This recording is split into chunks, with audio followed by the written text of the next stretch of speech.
علیمی چمن علیمی چمن علیمی چمن علیمی چمن علیمی چمن علیمی چمن اے علیمی چمن اے علیمی چمن اے علیمی چمن اے علیمی چمن اے علیمی چمن اے علیمی چمن اے علیمی چمن اے علیمی چمن۔ معزز و مقتدر اساتذہ کرام، علماء اہل سنت، عوام اہل سنت، السلام علیکم ورحمۃ اللہ وبرکاتہ۔ الحمدللہ الحمدللہ رب العالمین والعاقبۃ للمتقین والصلاۃ والسلام علی سید المرسلین وعلی آلہ واصحابہ اجمعین، اما بعد، فاعوذ باللہ من الشیطان الرجیم، بسم اللہ الرحمن الرحیم، اقرأ باسم ربک الذی خلق، صدق اللہ العظیم۔ آئیے ہم اور آپ زینت بزم نبوت، چشمہ علم و حکمت، مخزن اسرار ربانی، اللہ کے حبیب آسیوں کے طبیب، محبوب رب دو جہاں، قاسم علم و عرفاں، احمد مجتبیٰ محمد مصطفیٰ صلی اللہ علیہ وسلم کی بارگاہ مقدس میں درود و سلام کا ہدیہ پیش کریں اور بآواز بلند پڑھیں، اللہم صلی علی سیدنا مولانا محمد بارک وسلم، صلاۃ و سلام علیک یا رسول اللہ، صلاۃ و سلام علیک یا حبیب اللہ۔ سرور علم ہے کیف شراب سے بہتر، کوئی رفیق نہیں ہے کتاب سے بہتر، جلا وہ چراغ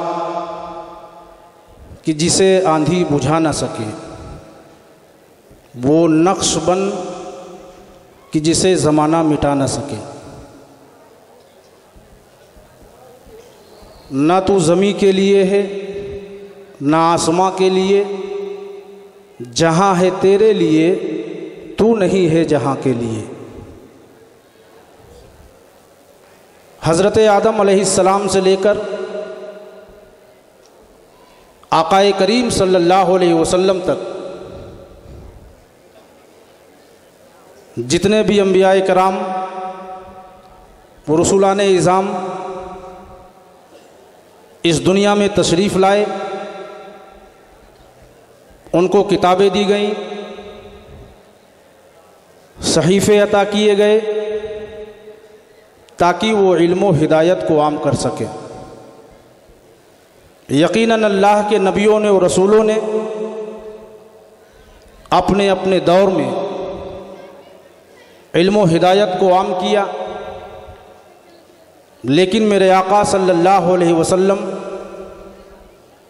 امام الانبیاء ہیں، خاتم النبیین ہیں، اس لیے آپ نے علم اور فروغ علم پر سب سے زیادہ زور دیا اور اپنے ماننے والوں سے مطالبہ کیا کہ ہر دور اور ہر زمانے میں جہالت کے خلاف جنگ کریں اور علم و ہدایت کو عام کریں۔ آپ دیکھیں جب پیارے مصطفیٰ اپنی قوم کی جہالت و پسماندگی کے لیے مصروف دعا تھے، علیم و خبیر کے فرشتادہ بلبل سدرہ جناب جبریل علیہ السلام حاضر بارگاہ ہوتے ہیں اور اقرا بسم ربک کی تلاوت فرماتے ہیں۔ یہ وحی پاک کا آغاز تھا۔ آپ آغاز وحی کے الفاظ پر غور کریں تو آپ کو معلوم ہوگا کہ سب سے پہلے جس چیز کا مطالبہ کیا جا رہا ہے وہ ہے پڑھنے اور پڑھانے کا مطالبہ۔ کیا یہ مطالبہ اس بات کی طرف اشارہ نہیں تھا کہ اس وحی پاک کے ذریعے سے جو انقلاب برپا ہوگا وہ خالص علمی اور فکری انقلاب ہوگا؟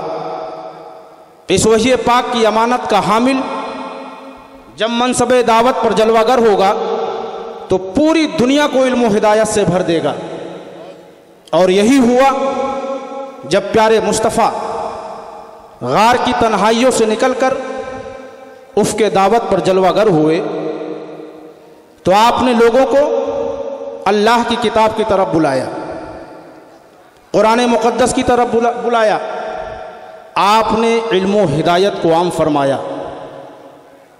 یہ کتاب مقدس ایسے وقت میں دنیا کے سامنے پیش کی گئی تھی جب لوگ بدعملیوں اور بدکرداریوں کے شکار تھے۔ قرآن مقدس نے بڑے ہی معجزانہ طور پر ان تمام برائیوں کا خاتمہ فرمایا۔ قرآن مقدس نے انسانیت کو پستی سے اٹھا کر بلندی عطا کی، عرب کے خانہ بدوشوں کے سروں پر تاج شاہی رکھا۔ قرآن مقدس کی تعلیمات کے زیر اثر ایسی شخصیتیں نمودار ہوئیں کہ وہ جس طرف گئے جہاں گئے علم و ہدایت کو عام فرمایا، علوم و فنون کی بڑی بڑی درسگاہیں قائم کی، تہذیب و تمدن کے بڑے بڑے شہر آباد کیے۔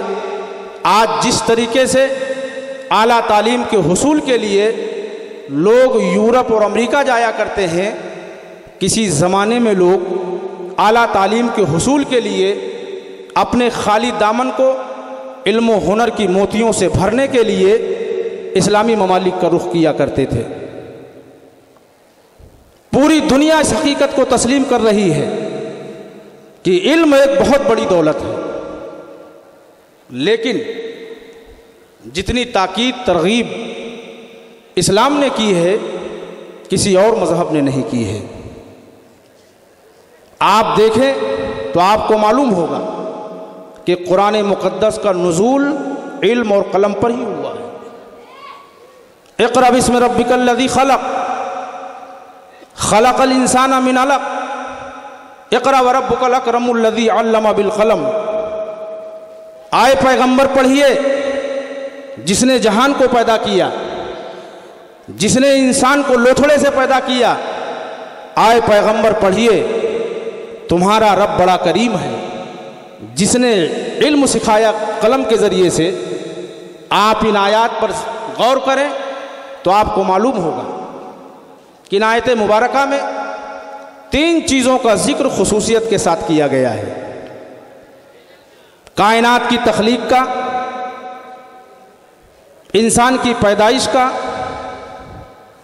اور علم کا۔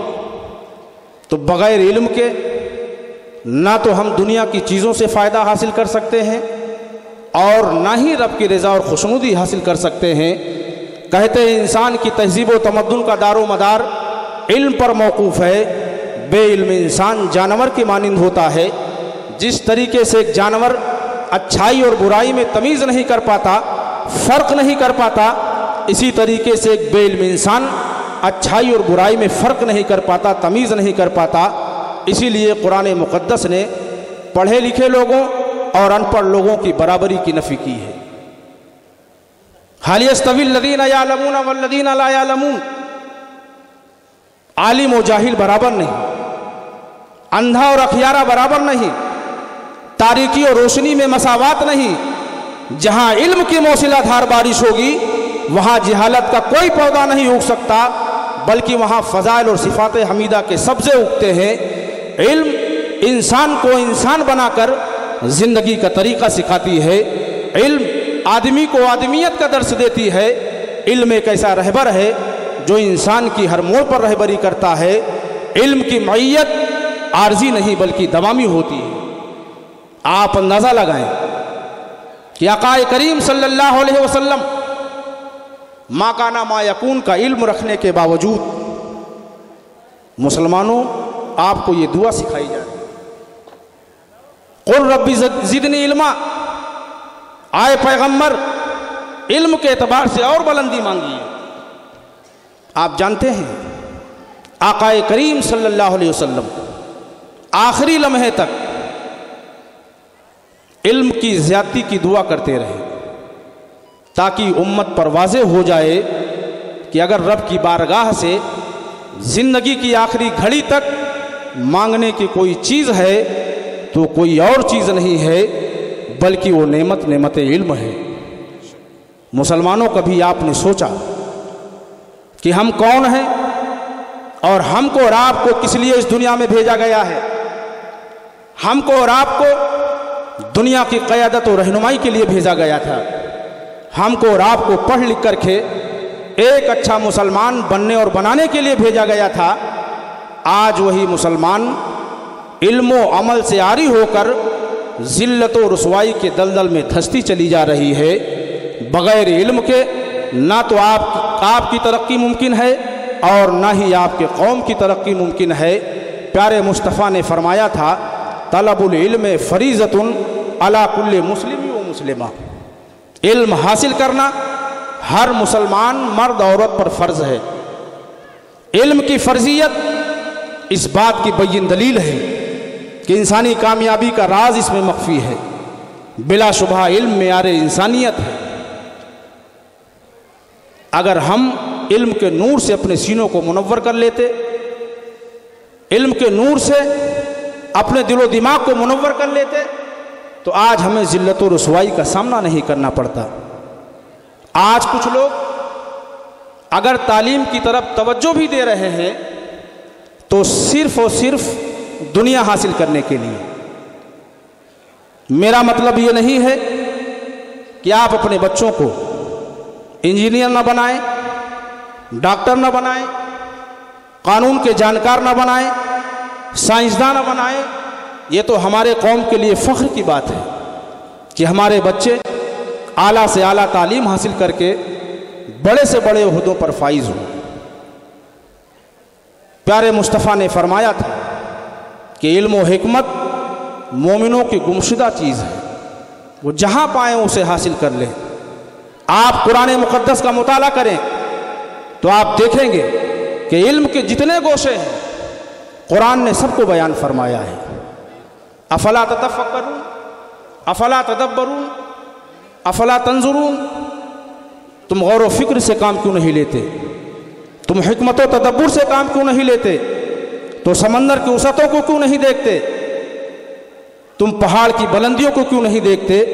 تم سمندر کی طغیانیوں کو کیوں نہیں دیکھتے؟ ان ساری چیزوں کی دعوتیں قرآن نے دی ہیں کہ نہیں دی ہیں؟ علم کوئی بھی ہو، اگر اس کو اللہ اس کے رسول کے رضا کے لیے حاصل کیا جاتا ہے تو وہ علم دینی بن جاتا ہے۔ ہم اور آپ کرتے کیا ہیں؟ شروع ہی سے اپنے بچوں کو دنیا حاصل کرنے کے لیے ڈال دیتے ہیں۔ نتیجہ یہ نکلتا ہے کہ انہیں چند صورتیں بھی یاد نہیں ہوتی ہیں کہ وہ اپنے والدین کی قبر پر فاتحہ پڑھ سکیں۔ پوری عمر گزر جاتی ہے، وضو کا طریقہ نہیں سیکھ پاتے، غسل کا طریقہ نہیں سیکھ پاتے۔ بعض لوگوں کو تعداد رکعت کا بھی علم نہیں ہوتا۔ آج بھی آپ جنازے وغیرہ میں شرکت کریں تو دیکھیں گے جب جنازے کی نماز کی صف لگتی ہے تو کوئی پکارنے والا پکارتا ہے کہ امام صاحب ذرا نیت بتا دیجئے۔ علم دین کے بغیر دین کا کوئی فریضہ ادا نہیں ہو سکتا۔ علم دین نہیں تو نماز نہیں، علم دین نہیں تو خدا کی معرفت نہیں، علم دین نہیں تو ایمان میں چاشنی نہیں۔ آج ہم اور آپ اپنے بچوں کو صرف اور صرف دنیاوی تعلیم کے لیے ڈالتے ہیں۔ اس کا واضح مطلب یہ ہے کہ ہم نے مغربی تہذیب سے متاثر ہو کر ہم نے صرف دنیا بنانے کی فکر کی ہے، لیکن جن کی نظر آخرت کی زندگی پر ہے ان کے نزدیک قرآن مقدس کی ایک آیت کا سیکھنا دنیا کے تمام علوم و فنون سے بہتر ہے۔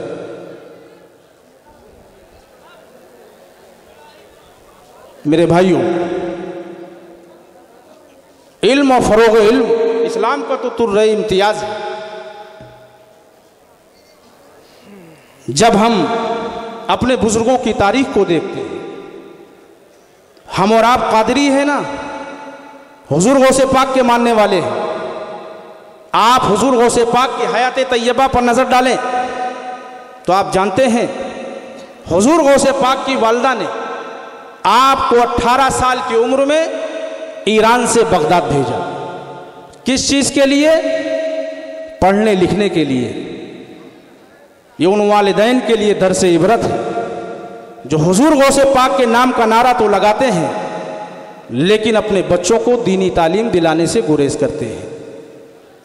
حضور غوث پاک کی والدہ نے حضور غوث پاک کو 18 سال کی عمر میں ایران سے بغداد بھیجا پڑھنے کے لیے۔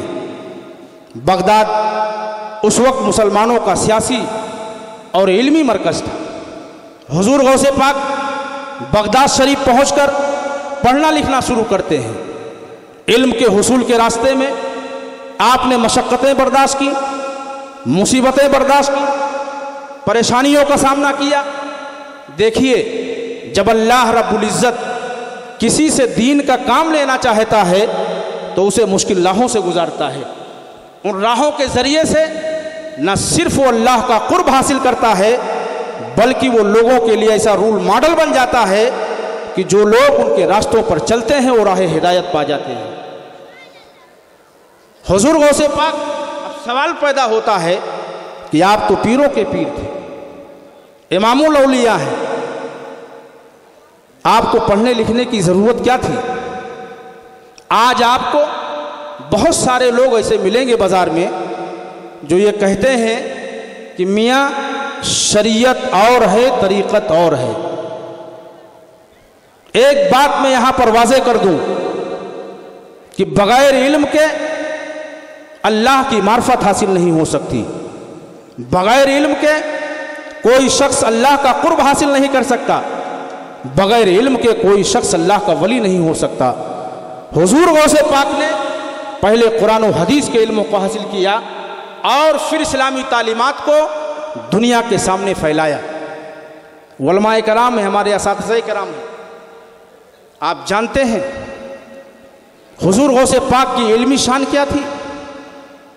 جب آپ فیضان نبی سے فیضیاب ہو کر مسند تدریس و تقریر پر فائز ہوئے تو آپ کی علمی موتیوں کی شان یہ تھی کہ آپ کی زبان مبارک سے نکلے ہوئے بیان و استدلال کی موتیوں کو سمیٹنے کے لیے 400 علماء کرام قلم دوات لے کر کے موجود رہتے تھے۔ 13 مضامین پر آپ درس دیا کرتے تھے۔ 3000 علماء ہر سال آپ کے مدرسے سے فارغ ہوتے تھے۔ 1 لاکھ سے زائد علماء نے آپ کے فیضان علمی سے فیض حاصل کیا۔ بے شمار کتابیں لکھی حضور غوث پاک نے۔ کہتے ہیں کسی قوم کی استحکام کے لیے ضرور علم جو ہے وہ بنیادی پہلو ہے۔ کسی بھی معاشرے اور سماج کے لیے علم جو ہے وہ بنیادی غذا ہے۔ حضور غوث پاک نے اپنی تعلیم و تربیت کے ذریعے سے افراد سازی کا فریضہ انجام دیا، کیونکہ اچھے معاشرے کا قیام جو ہے وہ اچھے افراد پر ہی ممکن ہو سکتا ہے۔ 6 صدی ہجری اس بات کا مطالبہ کر رہی تھی کہ صاحبان علم و فن میدان میں آئیں اور بدعتی اور انحرافی تحریکوں کا خاتمہ کریں۔ بات آ گئی ہے تو ضمناً عرض کر دوں، حضور غوث پاک جیسے یہ جلسہ ہو رہا ہے نا، حضور غوث پاک بھی جلسہ کرتے تھے اور بڑی تعداد میں لوگ شریک ہوتے تھے۔ مورخین نے لکھا ہے کہ 90 ہزار کا مجمع ہوتا تھا۔ اور حضور غوث پاک کی شان یہ تھی کہ جس طریقے سے سامنے والے سنتے تھے بغیر کسی مادی اسباب کے، اسی طریقے سے اخیر والے سنتے تھے۔ جب آپ فیضان نبی سے فیضیاب ہو کر میدان خطاب جلوے میدان خطابت میں کرسی خطابت پر جلوہ فرما ہوئے، تو آپ جانتے ہیں کوئی خطاب ایسا نہیں ہوتا تھا کہ خطاب کے اختتام پر بڑی تعداد میں بدعمل اور بد کردار لوگ توبہ نہیں کرتے تھے۔ جب آپ خطاب فرماتے تھے تو پورے مجمع پر سناٹا طاری ہو جاتا تھا، کوئی مرغے بسمل کی طرح تڑپ رہا ہوتا، کسی پر وجد کی کیفیت طاری ہوتی، بسا اوقات اللہ کی خشیت کا ایسا غلبہ ہوتا کہ کئی جنازے اٹھتے تھے۔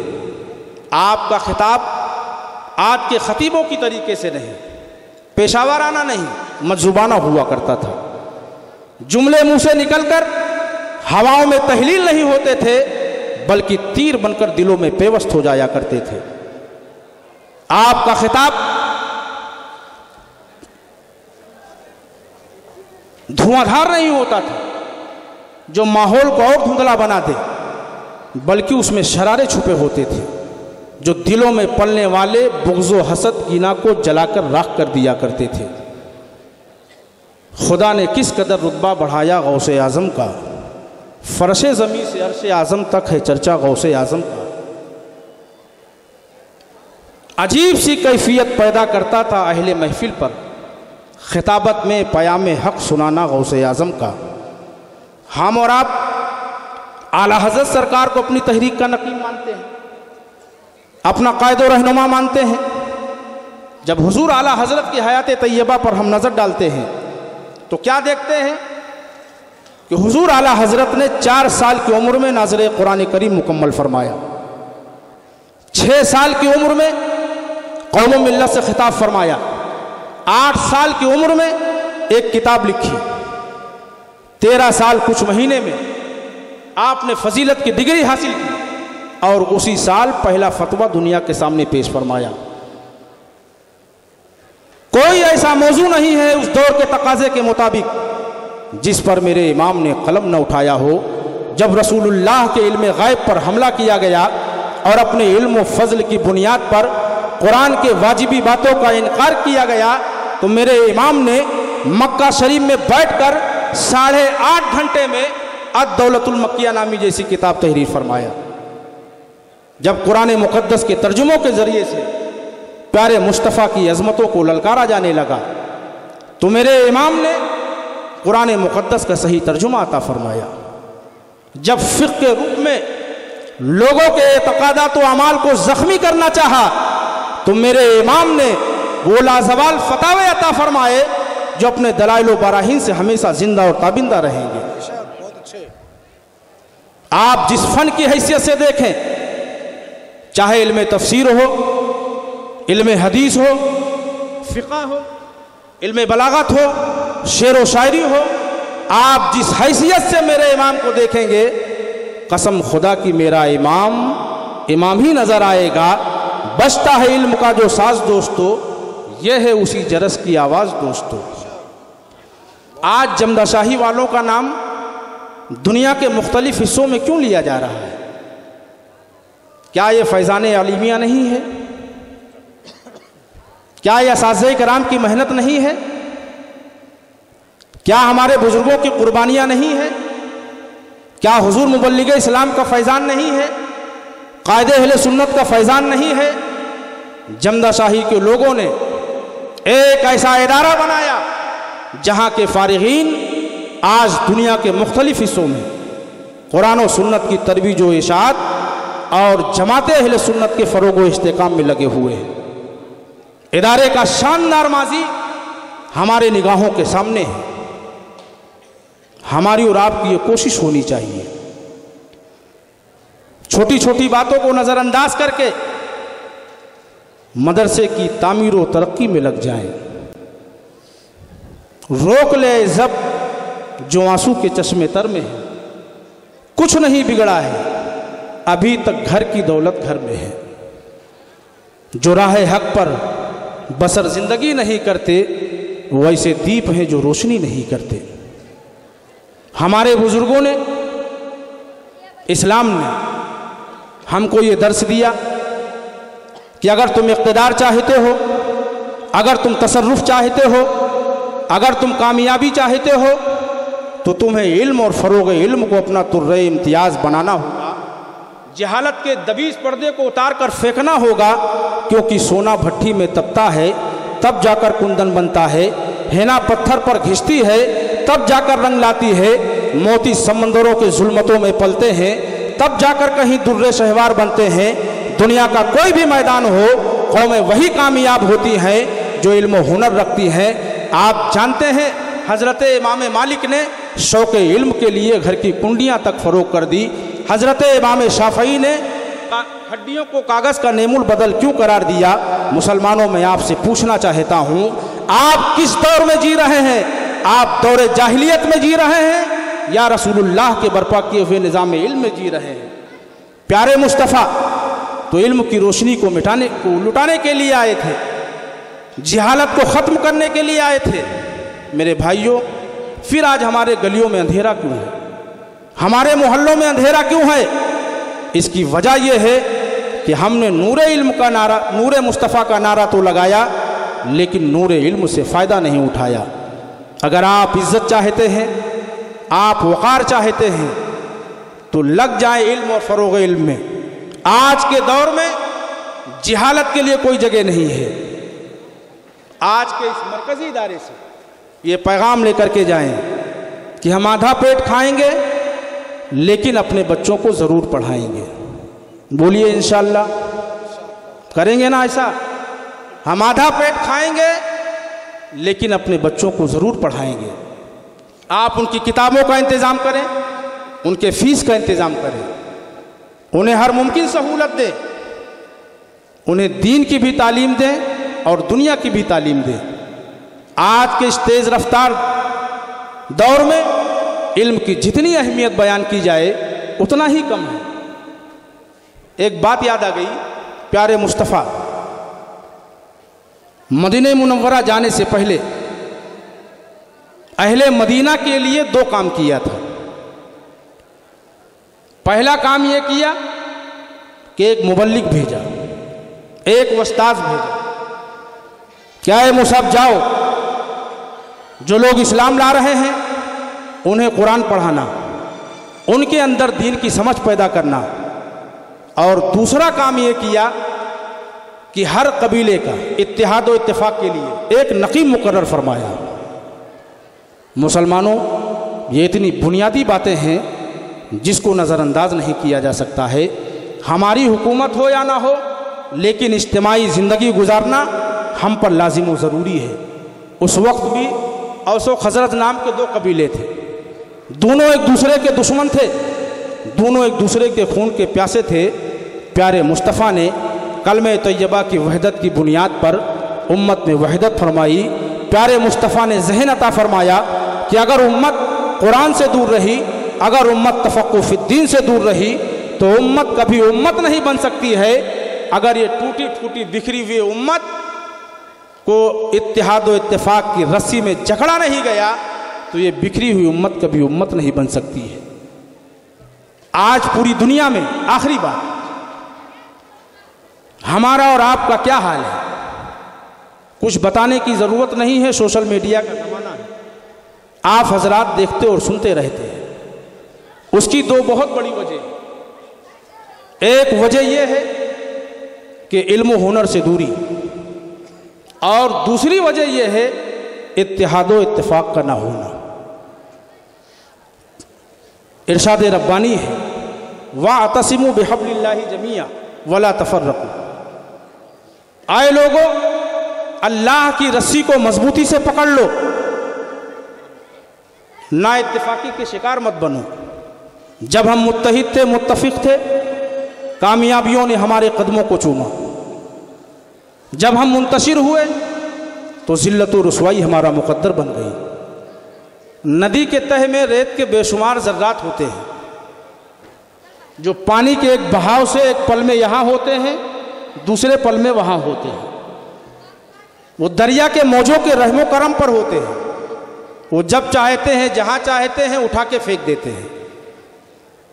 یہ ان کی بے بسی اس لیے ہے کہ وہ الگ الگ ذرات ہیں، لیکن اگر وہی ذرات آپس میں مل کر چٹان کی شکل اختیار کر لیتے ہیں تو بڑی سے بڑی تلاطم خیز موجیں انہیں ادھر ادھر لے جانا تو بہت دور کی بات، انہیں ہلا بھی نہیں سکتی ہے۔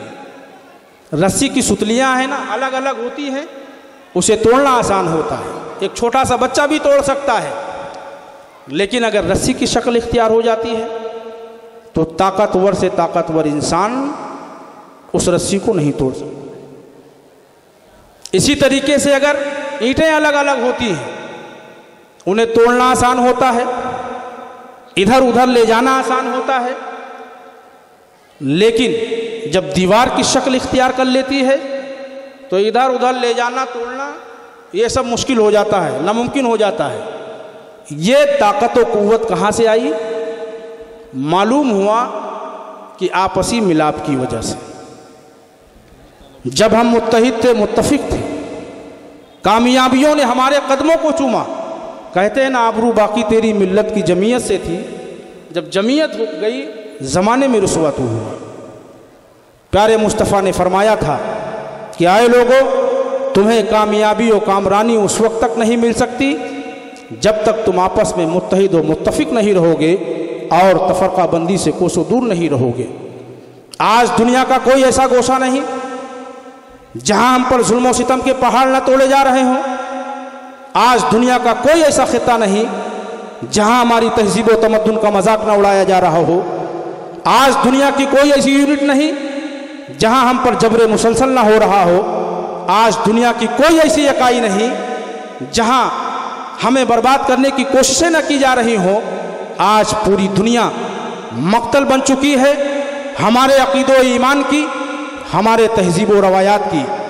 ایک طرف تو یہ ہے، اور دوسری طرف مسلمانوں کے عقائد کی بنیادوں کو کمزور کرنے کے لیے، مسلمانوں میں نفاق و انتشار پیدا کرنے کے لیے بے شمار مذہبی جماعتوں کو پیدا کر دیا گیا ہے، تاکہ مسلمان دین کے نام پر متحد نہ ہونے پائے، مسلمان قرآن کے نام پر متحد نہ ہونے پائے، مسلمان پیارے مصطفیٰ کے نام پر متحد نہ ہونے پائے۔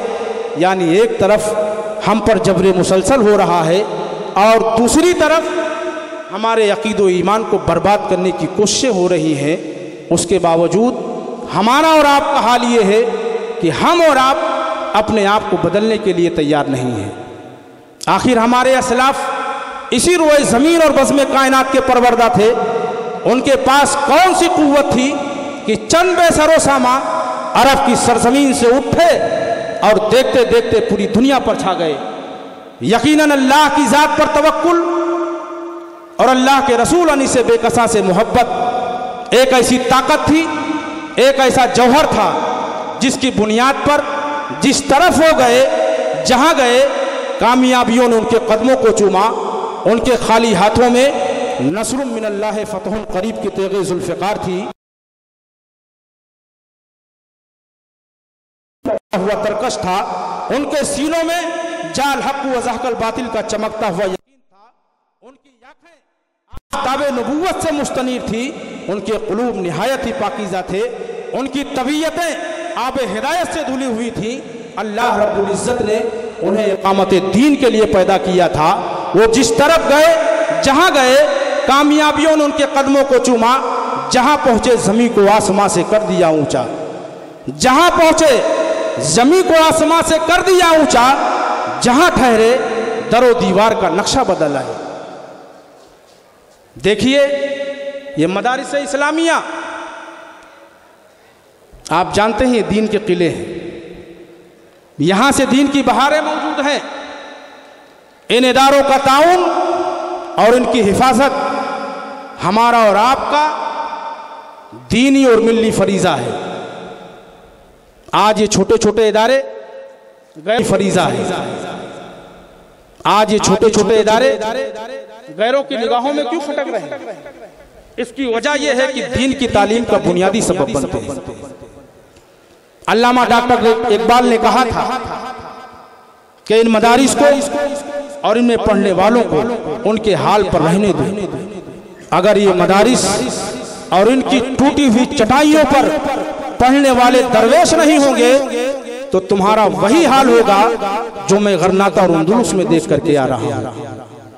مسلمانوں، یہ وہ سرزمین ہے جہاں پر مسلمانوں نے صدیاں حکومت کی، لیکن جب وہ علم و ہنر سے دور ہوئے، قرآن و سنت کو بالائے طاق رکھا تو ان کا وجود مٹا دیا گیا۔ اہل علم جانتے ہیں آپ ان سرزمینوں پر چلے جائیں تو لگتا ہی نہیں ہے کہ کبھی مسلمان بھی یہاں بستے تھے۔ حکومت تو بہت دور کی بات، غرناطہ اور قرطبہ کے کھنڈرات اور الحمرا کے نشانات کے سوا مسلمانوں کے 800 سالہ حکومت ہونے کے باوجود اسلامی تہذیب کا کوئی نام و نشان تمہیں نہیں ملے گا۔ مسلمانوں اگر ہوش کے ناخون نہ لیے، جگہ جگہ مدارس اور مکاتب نہ بنائے، اسکول اور کالجز نہ بنایا، اپنے بچوں کو پڑھایا لکھایا نہیں، تو یقین جانیے کہ آگرہ کا تاج محل اور دلی کے لال قلعے کے سوا مسلمانوں کے 800 سالہ حکومت ہونے کے باوجود اسلامی تہذیب کا کوئی نام و نشان تمہیں نہیں ملے گا۔ مدارس اسلامیہ دین کے قلعے، یہاں سے دین کی بہاریں موجود ہیں، جائز و ناجائز میں فرق بتایا جاتا ہے، حلال و حرام کی تمیز سکھایا جاتا ہے، محبت کا پیغام عام کیا جاتا ہے، امن و شانتی بھائی چارے کا پیغام عام کیا جاتا ہے، انسانیت کو انسانیت کا درس دیا جاتا ہے، آدمی کو آدمیت سکھائی جاتی ہے۔ مدارس اسلامیہ نے اپنا کام بخوبی انجام دیا۔ کوئی ایسی اذان نہیں، کوئی ایسی اذان ہے کہ اس کو دینے کے لیے کوئی مؤذن نہ ملتا ہو، نماز پڑھانے کے لیے امام صاحب نہ ملتے ہوں، تراویح سنانے کے لیے حافظ قرآن نہ ملتے ہوں، جنازہ پڑھانے کے لیے کوئی عالم دین حافظ قرآن نہ ملتا ہو۔ مدارس اسلامیہ نے اپنا کام بخوبی انجام دیا، اور صرف روزہ اور نماز کی حد تک ہی نہیں، بلکہ جس دیش میں ہم اور آپ رہتے ہیں نا، اس دیش کی آزادی میں مدارس اسلامیہ کا بڑا رول رہا ہے۔ اس میں کوئی شک نہیں ہے کہ علماء کرام کی قربانیوں کی بدولت یہ دیش آزاد ہے۔ مسلمانوں کی رگوں میں وطن کی محبت کا خون، وطن کی محبت خون بن کر کے دوڑ رہا ہے۔ یہی وجہ ہے کہ جب بھی وطن کو ضرورت پڑی ہے، علماء نے، مسلم دانشوروں نے، عوام نے آگے بڑھ کر کے وطن کی حفاظت کی ہے۔ آپ جانتے ہیں علامہ فضل حق خیر آبادی نے جب جہاد کا فتویٰ دیا انگریزوں کے خلاف، تو انگریزوں نے دباؤ بنایا کہ مولانا آپ اپنے فتوے جہاد کو واپس کر لیں، ورنہ تمہیں درد کی راہوں سے گزارا جائے گا۔ تو جانتے ہیں علامہ فضل خیر آبادی نے کیا فرمایا تھا کہ فتویٰ شریعت کی روشنی میں دیا جاتا ہے، طبیعت کی روشنی میں نہیں، اور ہم اس دین کے ماننے والے ہیں جس دین نے وطن سے محبت کرنے کے لیے ہم کو بتایا۔ ہم اپنے خون کا آخری قطرہ تک پیش کر دیں گے، لیکن فتوے جہاد واپس نہیں لیں گے۔ ریشمی رومال کی تحریک علماء کرام نے چلائی، انقلاب زندہ باد کا نعرہ علماء کرام نے لگایا، جامع مسجد کی سیڑھیوں پر کھڑے ہو کر کے انگریزوں کے خلاف تقریریں علماء کرام نے کی۔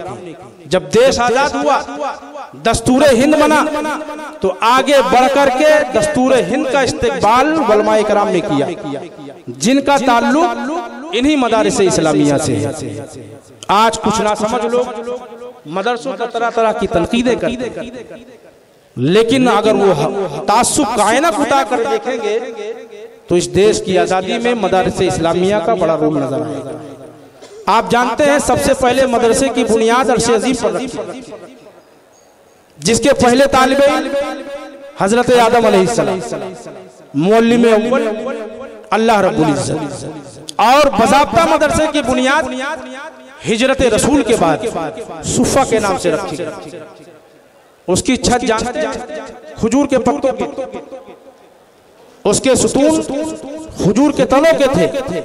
تعلیم و تربیت دینے والے پیارے مصطفیٰ، تعلیم و تربیت حاصل کرنے والے ہر عمر کے صحابہ کرام پیارے مصطفیٰ نے اپنی تعلیم و تربیت کے ذریعے سے ایک بے مثال معاشرہ دنیا کے سامنے پیش فرمایا۔ پڑھنا اور پڑھانا، علم سیکھنا اور سکھانا اتنا بہترین عمل ہے کہ اللہ رب العزت نے اپنے لیے بیان فرمایا۔ الرحمن علم القرآن خلق الانسان علمہ البیان، وہ رحمان ہی ہے جس نے قرآن سکھایا۔ آپ جانتے ہیں اس آیت مبارکہ میں اللہ رب العزت نے اپنے آپ کو معلم فرمایا، علم کو پھیلانا اپنی سنت قرار دیا اور قرآن مقدس کو علم کی کتاب بتایا، اور اسی منصب کو اللہ رب العزت نے اپنے محبوب کو عطا فرمایا۔ وَعَلَّمَكَ مَا لَمْ تَكُنْ تَعْلَمْ وَكَانَ فَضْلُ اللَّهِ عَلَيْكَ عَظِيمًا، اور اس کام کو اللہ کی طرف سے فضل عظیم قرار دیا گیا۔ اللہ رب العزت نے روز اول سے ضابطہ بنا دیا کہ اگر تم کامیابی چاہتے ہو، اگر تم اقتدار چاہتے ہو، اگر تم اختیار چاہتے ہو، اگر تم یہ چاہتے ہو کہ تمہارے سروں پر کامیابیوں کا تاج رکھا جائے، تو تمہیں چاہیے کہ تم علم حاصل کرو، منزل سے آگے بڑھ کر منزل تلاش کر، مل جائے تجھ کو دریا تو سمندر تلاش کر، ہر شیشہ ٹوٹ جاتا ہے پتھر کی چوٹ سے، پتھر ہی ٹوٹ جائے وہ شیشہ تلاش کر، سجدوں سے تیرے کیا ہوا، صدیاں گزر گئی، دنیا تیری بدل دے وہ سجدہ تلاش کر۔ وآخر دعوانا ان الحمدللہ رب العالمین۔ علیمیہ زندہ باد، علیمی شان و شوکت پائندہ باد۔ السلام علیکم ورحمۃ اللہ وبرکاتہ۔